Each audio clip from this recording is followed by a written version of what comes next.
Continuing now with our lead story, analyzing President Trump's speech and opposition to him. Before the speech was even given, Congresswoman Nancy Pelosi said this. The president said about himself, he said nobody knew how complicated health care would be.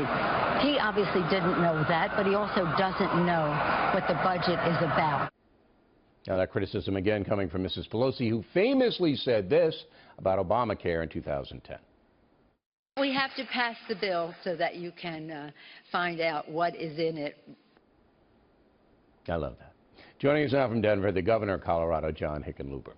So as a Democrat, how do you assess President Trump's speech last night?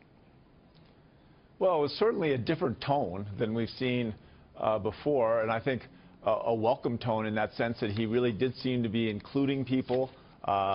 There wasn't the attacks on the media as being an enemy of the people.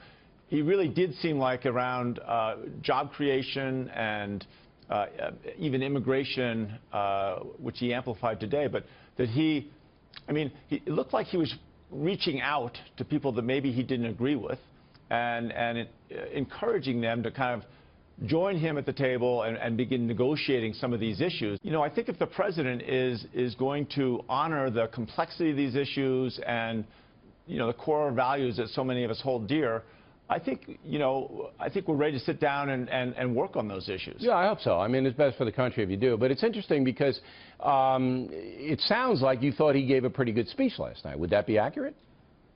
Yeah, I think the tone, well, again, there wasn't a lot of detail. Not specifics, but the tone was, right. Yeah, the tone was very different than anything we've seen. And I think that's, you know, welcome. I mean, the level of volatility that we've seen up until now, I mean, I don't see how it's sustainable. So, and hopefully, you know, hopefully this will mark the beginning of a new consistency we'll that see. we can really get down Right. to work on these issues, right? Now, you just heard the vice president who was adamant that there's not going to be really any pathway to citizenship for illegal aliens who are here and have not been causing trouble while they're here.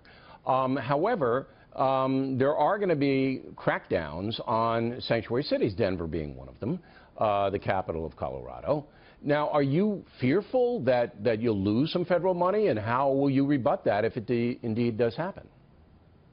Oh, I don't think so. I think, you know, if somebody commits a crime in Denver and they don't have proper documentation, generally, and I know there have been some screw-ups on this, but generally that name goes immediately over to ICE.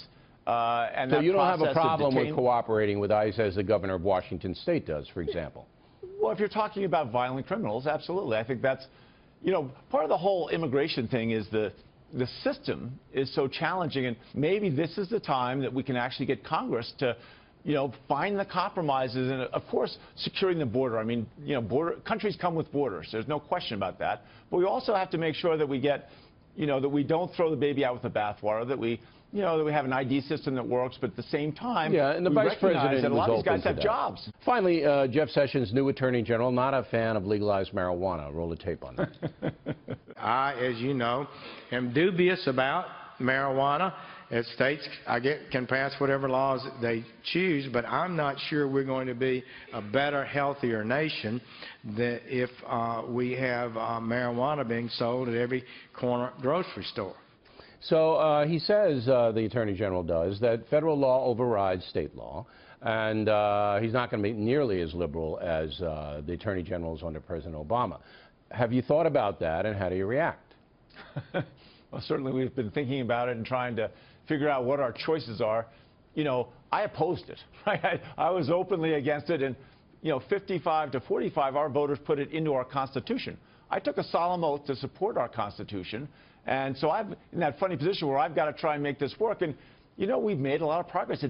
You got to admit the old system was a train wreck. So now we're actually, we have anecdotal evidence, and I think soon numerical evidence, that drug dealers there are less drug dealers on the streets, and they don't care who they sell to, yeah, right? But you know what? We didn't see a spike. You know what did happen, though, interestingly enough, was that a flood of homeless people and poor people came into Colorado because now they have easy access to the intoxicants. And I don't know how that's impacting, but last time I was in Denver in September, and I used to work there, you might know that, at Channel 7 in Denver, I noticed it. I noticed it. I mean, downtown Denver, there's a lot of people that are just stoned morning till night because they can get this stuff. I don't know. I think that's what the Attorney General is talking about. To be clear, I mean, Colorado, U.S. News and World Report came out on Monday. We have the #1 economy in the country. When you're growing that fast, you have all kinds of homelessness. Yeah, we had that long before we legalized marijuana. And every state that's got a growing economy right now, including Texas, has real challenges. Shouldn't there be more jobs? If the economy's growing, it should be jobs. They shouldn't be homeless. Look, you know that. If you want a service job in Denver, you can get it like that. But we don't have any evidence that this is the result of marijuana. There are a lot of other social issues that are around homelessness and addiction. All right, Governor. Always a pleasure to talk with you. Thanks for taking the time. Nice talking to you.